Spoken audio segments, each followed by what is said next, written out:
There is a quiet force in the universe, ancient, invisible, and immeasurable, that shapes our reality not by brute strength, but by belief.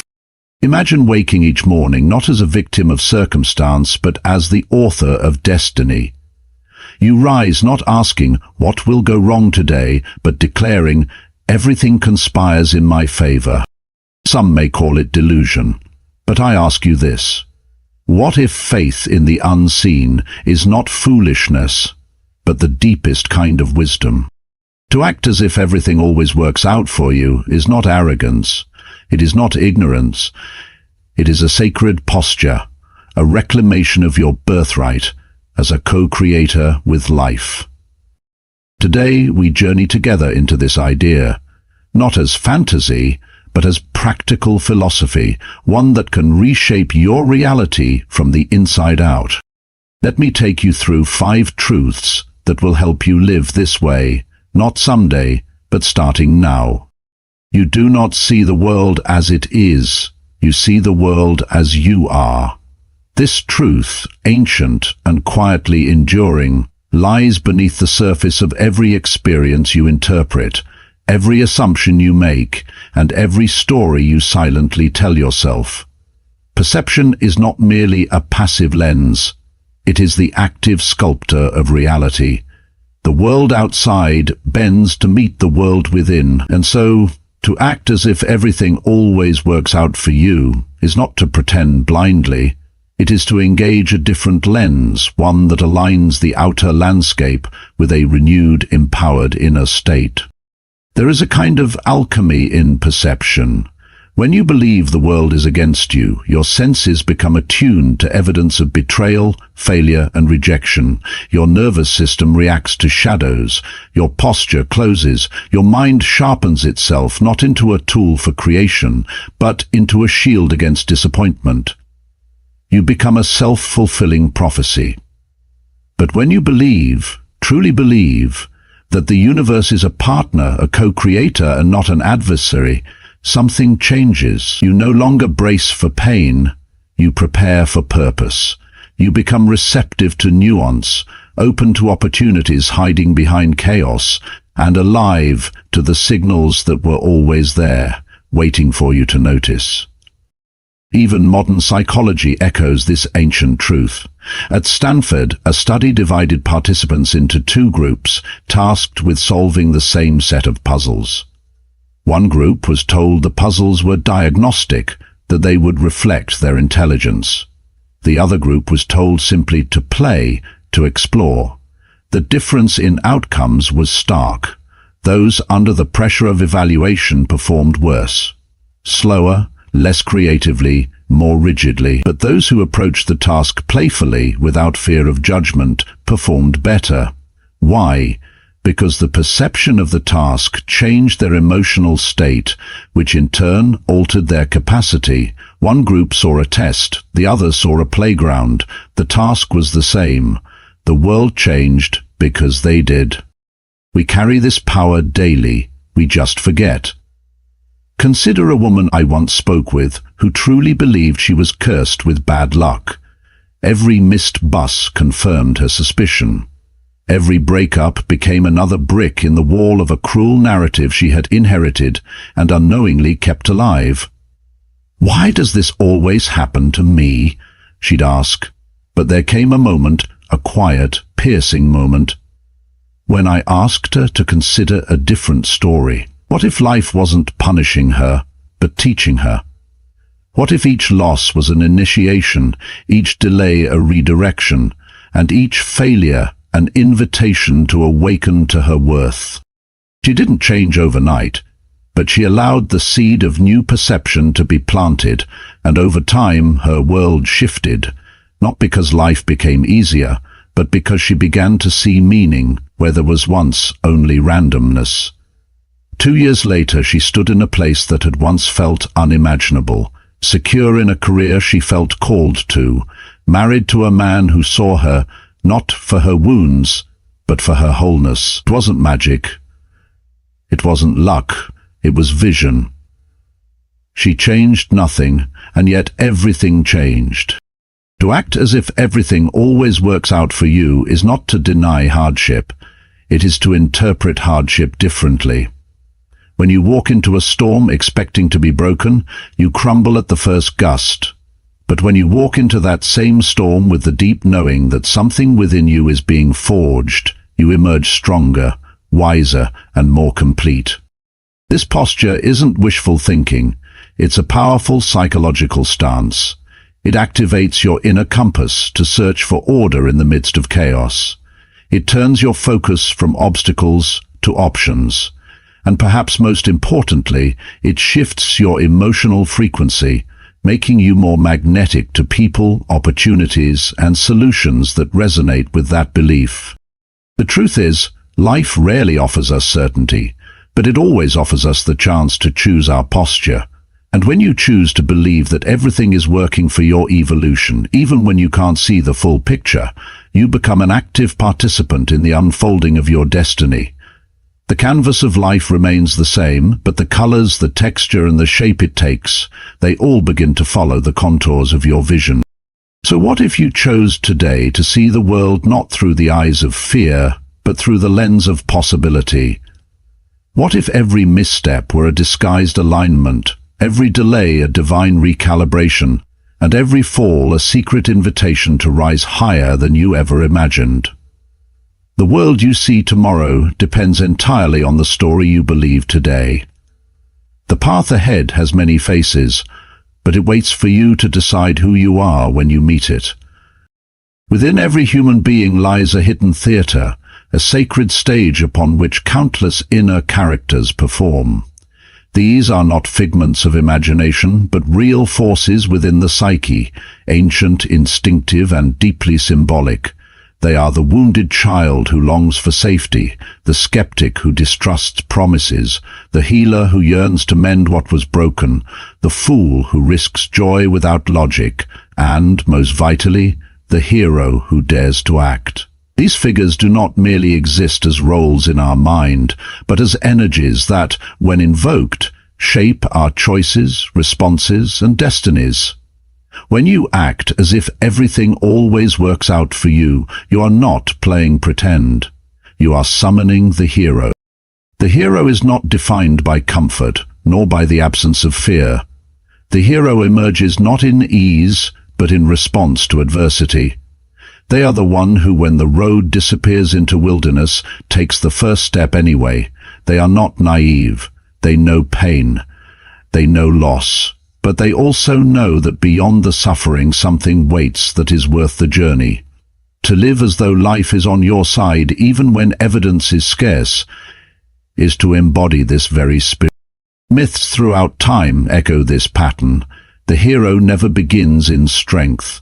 They begin in ordinary circumstances, or even in despair. But then comes the call. The rupture, the loss, the failure that shatters the known world. And it is here that the hero must choose, collapse into the role of victim, or rise into the unknown, with the faith that the struggle will not be in vain. Consider the tale of the hero who enters the dark forest, not at the well-lit path, but where it is darkest. They do not wait for a sign. They know the path is made by walking. This, too, is our story. The darkness may be heartbreak, job loss, illness, rejection. But to act as if it all works out is to step forward, not with certainty, but with trust. The one who views themselves as a victim often becomes stuck in cycles of blame and powerlessness. When the mind is gripped by victimhood, it scans every event for injustice. It asks, "Why me?" with despair, not curiosity. But the hero reframes the same question. "Why me?" becomes, "What is this teaching me?" Suffering becomes not senseless but meaningful. The struggle becomes not punishment but preparation. This shift in narrative, subtle yet profound, has the power to transform a life. I once spoke with a man who had been laid off after decades of service in a job he once believed would be his forever. He was devastated, furious, and afraid. At first he saw it as betrayal. Life had abandoned him. But with time he began to ask a new question. What if I'm being released, not rejected? That question unlocked something deep within him. He began to study, to explore, to dream again. Within 2 years he had launched a consulting business of his own, serving causes that mattered to him. The layoff had not destroyed him. It had redirected him, and in doing so, it had summoned his hero. To become the hero is not to erase the past or avoid grief. It is to transmute it, to allow every scar to become a source of strength. The hero archetype within us is not born from victory but from endurance.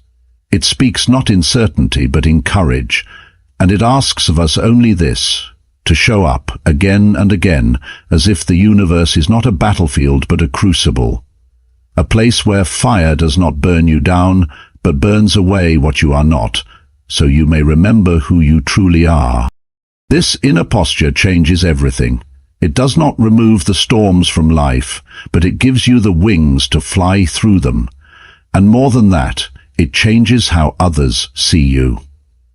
People are drawn to those who carry the energy of the hero, those who act with integrity, purpose, and quiet faith, even in chaos, because in doing so, they remind us of what is possible in ourselves. To act as if everything always works out for you is to step into authorship. It is to refuse the passive script handed down by fear and instead to write your own chapter, not one that denies struggle, but one that insists on meaning. The hero within you is not waiting to be perfect, they are waiting to be chosen. And when you choose them, when you stand up and say, "This too is part of my becoming," you are no longer simply surviving your story, you are creating it. There is a common and persistent illusion that we must first feel ready, confident, or certain before we take action. This belief paralyzes more dreams than failure ever could. People wait for some inner shift before stepping forward, waiting to feel fearless, waiting for clarity, waiting for permission from a mind that rarely gives it. But the psyche is not a spectator. It is not a system that only reacts to emotion or thought. It is a living, evolving field that responds most powerfully to action. When you act as if everything works out for you, you are not engaging in deception or pretending to be something you are not. You are inviting your psyche to rise, to meet the gesture. You are saying, "Even if I do not yet believe it, I am willing to move as if it were true." And the psyche, loyal and attentive, listens closely. It begins to align with the posture you adopt, the tone of your voice, the direction of your gaze. The unconscious does not respond to intellectual debate, it responds to embodiment. This is not some shallow mimicry of success or joy. It is not faking it to impress others or to shield insecurity. No, this is something deeper. It is a sacred form of becoming. When you take the action before the emotion arrives, when you speak truth before confidence appears, when you step into the room before you feel worthy, you are not lying. You are summoning something ancient and true within yourself. You are not building a mask, you are waking up your real face. Studies in psychology now confirm what the soul has always known. At Harvard, researchers found that those who stood in a so-called power pose, open chest, lifted chin, broad stance, for just 2 minutes showed actual changes in hormone levels. Testosterone, associated with confidence and assertiveness, increased. Cortisol, linked to anxiety and stress, decreased. But the most revealing outcome was in behavior. Those individuals became more willing to take risks. Their posture reshaped their biochemistry. The body told the brain, "We are safe, we are strong," and the brain, long trained to react to danger, finally relaxed its grip. This is not magic, it is biology catching up to belief. The body broadcasts messages long before the conscious mind interprets them. The way you stand, the way you walk into a room, the tone of voice you use when you say your own name, these are all declarations to your unconscious. And when you act from a place of dignity, when you move as though life is trustworthy, your psyche gradually accepts that story as truth. So, wake up and dress like someone who expects the best from life. Not out of vanity, but out of respect for your own worth. Speak with a voice that carries the rhythm of self-respect, even if your hands are shaking. Move with the quiet certainty of someone who knows that life unfolds in its own mysterious rhythm, even when you cannot see the path ahead. These are not shallow habits. They are sacred rituals. Each one speaks to the deeper self, saying, "It is time. We are not waiting anymore." So many people wait for the fear to leave before they act. But what they don't realize is that fear often only leaves because they act. Confidence is not a prerequisite. It is a consequence. It is born in the moment you step forward despite trembling knees, in the second you open your mouth before you know what perfect words to say. Action is the womb in which belief is formed. In myth and in life, transformation begins with a single step, not because the hero felt prepared, but because they moved anyway. The moment you take action aligned with the future you desire, you begin to dissolve the past that held you. You break the spell of inertia. You shift from idea to incarnation. And what's more, the world responds. People feel your presence.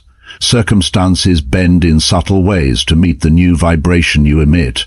Not always immediately, not always clearly, but steadily, surely the outer world begins to echo the rhythm of your inner one. This is not manipulation, it is resonance. When you walk in the direction of your own wholeness, the path that once seemed invisible begins to appear beneath your feet. The mind will always offer you reasons to delay, but your soul is not interested in waiting. It is interested in movement, in showing up, in aligning the invisible world within with the visible world without. When you act as if everything always works out for you, your psyche listens. And then it begins to believe, and once it believes, it no longer waits. There is a subtle, quiet power that arises not when we grasp, but when we release. Most people live clenched, gripping tightly to outcomes, to expectations, to timelines shaped by fear rather than trust. But control, for all its apparent strength, is often just fear wearing a mask. The paradox is this: the more you try to control life, the more life resists you. The more you insist, the more you feel the weight of resistance. And in this struggle, anxiety is born, not because life is against you, but because you have begun to believe that everything depends on you. To act as if everything works out for you is not to withdraw from life or to adopt a passive stance. It is the opposite. It is to participate with your whole self, to show up fully, to give generously, to create, to speak, to risk, and then to surrender the results. Not because the results don't matter, but because you know they are not entirely yours to control. You are a co-creator in a vast, intelligent unfold. You are not the only hand on the loom. This detachment is not indifference, it is a sacred trust. It is what allows the mind to rest, the heart to remain open, and the soul to breathe. It says, "I will give my all, but I will not bind my worth or my peace to what happens next." It's an inner posture that whispers, "I believe there is more at work here than I can see." Think of the farmer. He does not command the seed to grow on his timeline. He does not dig it up each day in anxious curiosity to check its progress. He does not scream at the sky for rain. He does what he can. Tills the earth, plants the seed, waters with care, and then he waits. He trusts the invisible process. He does not see the roots forming beneath the surface, but he knows they are there. His trust is not based on guarantees, but on an understanding of how life moves. He has seen seasons turn, storms pass, and harvests arrive, and so he works, and then he lets go. This is how we are called to live, not as manipulators of fate, but as devoted participants in a larger rhythm. When you act as if everything works out, you stop gripping the steering wheel with white-knuckled fear. You stop listening for direction. You begin to recognize that peace is not found in certainty, but in trust. And trust is not a vague spiritual idea, it is a lived practice, a decision you make over and over again, to let go of what is beyond your reach. Many people carry the belief that if they just worry enough, they can prevent disaster. That if they anticipate every variable, rehearse every outcome, and try hard enough, they can bend the world to their will. But this is an illusion. The mind, in its constant striving to secure the future, forgets that life is not a machine to be controlled, but a mystery.